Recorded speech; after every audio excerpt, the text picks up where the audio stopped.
Welcome to Kirrak TV. Jaganmohan Reddy గత 5 ఏళ్ల పాలనలో కాంట్రాక్టులు అలాగే వర్క్స్ చేసిన వాళ్ళు ఎవరెవరు ఏ విధంగా ఇబ్బంది పడ్డారనేది కూడా అందరికీ తెలిసింది. అయితే ఇప్పుడు ఆయన ఒక వ్యాఖ్య అయితే చేశారు. కోర్టుకెళ్ళైనా సరే మనం బిల్లులు తెచ్చుకుందాం అంటూ కూడా మాజీ మంత్రి జగన్మోహన్ రెడ్డి అయితే కామెంట్స్ అయితే చేశారు. ఇంతటికి ఏ ఉద్దేశంలో చేశారు ఏంటి అనేది కూడా ఈ వీడియోలో మనం చూద్దాం.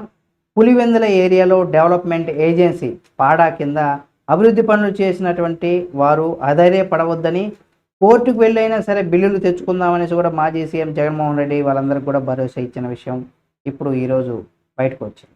అయితే వైఎస్ఆర్సీపీ అంటే వైఎస్ఆర్ జిల్లా పులివెందుల పర్యటనలో ఉన్నటువంటి ఆయన ఆదివారం పులివెందుల మున్సిపల్ చైర్పర్సన్ అయినటువంటి వరప్రసాద్, వైస్ చైర్మన్ మనోహర్ రెడ్డి, ఇతర కౌన్సిలర్లు కలిసి బిల్లుల అంశాన్ని కూడా ప్రస్తావించారు. నీరు చెట్టు కింద పనిచేసినటువంటి తెలుగుదేశం పార్టీ నాయకులు వాళ్ళకి 250 కోట్ల మేర బిల్లులు వైఎస్ఆర్ కాంగ్రెస్ పార్టీ ప్రభుత్వ హయాంలో కూడా చెల్లించినట్టుగా కూడా జగన్మోహన్ రెడ్డి అయితే చెప్పుకొచ్చారు. అయితే ఇందులో ఎంత వాస్తవం ఉంది ఏముందనేది కూడా ఆయన కామెంట్స్ పైన అక్కడ ఉన్నటువంటి నేతలు తెలుగుదేశం ఏదైతే కాంట్రాక్ట్ పనులు చేశారో వాళ్ళు స్పందిస్తే బాగుంటుంది. అది ఎంత వాస్తవం ఉందనేది కూడా తెలుస్తుంది. అయితే వైఎస్ఆర్ కాంగ్రెస్ పార్టీ పాలనలో కూడా 4.5 ఏళ్లలో ఎలాంటి ఇబ్బందులు కూడా లేకుండా బిల్లులు చెల్లించామని, కాస్త ఓపిక పట్టండి అని కూడా ఆయన చెప్పుకొచ్చారు. ఎందుకంటే వైఎస్ఆర్ కాంగ్రెస్ పార్టీ హయాంలో చేసినటువంటి పనులు బిల్లులు చెల్లించకపోతే కోర్టుకెళ్ళి అయినా సరే బిల్లులు తెచ్చుకుందామంటూ కూడా ఆయన వాళ్ళందరికీ భరోసాని అయితే ఇచ్చారు. అయితే కార్యకర్తల మధ్య కొంత తోపులాటకు సంబంధించి కనుక మనం చూసినట్లయితే జగన్ను కలిసేందుకు ఆదివారం క్యాంప్ కార్యాలయానికి తరలి వచ్చినటువంటి కార్యకర్తలు కావచ్చు, అభిమానుల మధ్య తోపులాట జరిగింది. ఈ క్రమంలో పోలీసులు కూడా లాఠీ చార్జ్ చేశారు. ఈ తోపులాటలో ఈ కార్యక్రమంలో అద్దాలు పగిలి ఒక కార్యకర్తకు కూడా గాయాలయ్యాయి.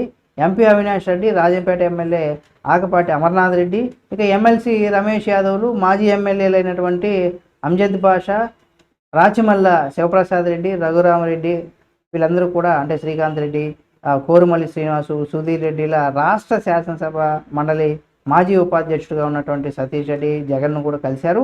అయితే ఎన్నికల్లో పార్టీ ఓటమికి గల కారణాలు, భవిష్యత్ కార్యాచరణ పైన కూడా వీళ్ళంతా కూడా చర్చించుకున్నారు.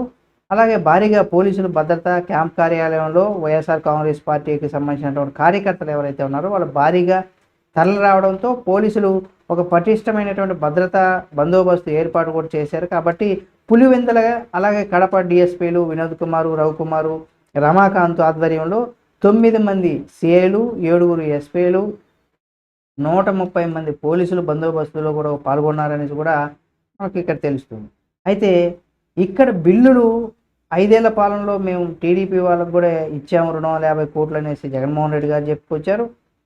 అలాగే ఇక్కడ ఇప్పుడు ఎవరైతే వైసీపీకి సంబంధించినటువంటి వాళ్ళు గతంలో చేసిన వాటి బిల్లులు కనుక ఇవ్వకపోతే కోర్టుకెళ్ళైనా తెచ్చుకుంటామన్నప్పుడు ఇక్కడ మరి వీళ్ళు ఈరోజు ప్రశ్నించాల్సినటువంటి అవసరం ఏముంది? వాళ్ళకి ఇచ్చారు, మరి వీళ్ళకి ఇచ్చేసి ఉంటే వీళ్ళు ఈరోజు అడిగేటువంటి పరిస్థితి ఉండదు కదా.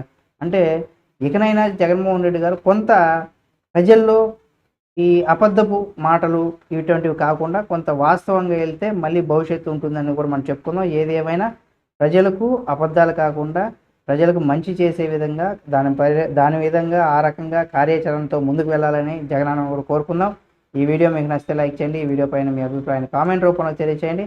మరిన్ని వీడియోల కోసం మన కిరాక్ టీవీ ఛానల్ సబ్స్క్రైబ్ చేసుకొని పక్కనే ఉన్న బెల్ బటన్ నొక్కడం మాత్రం మర్చిపోకండి.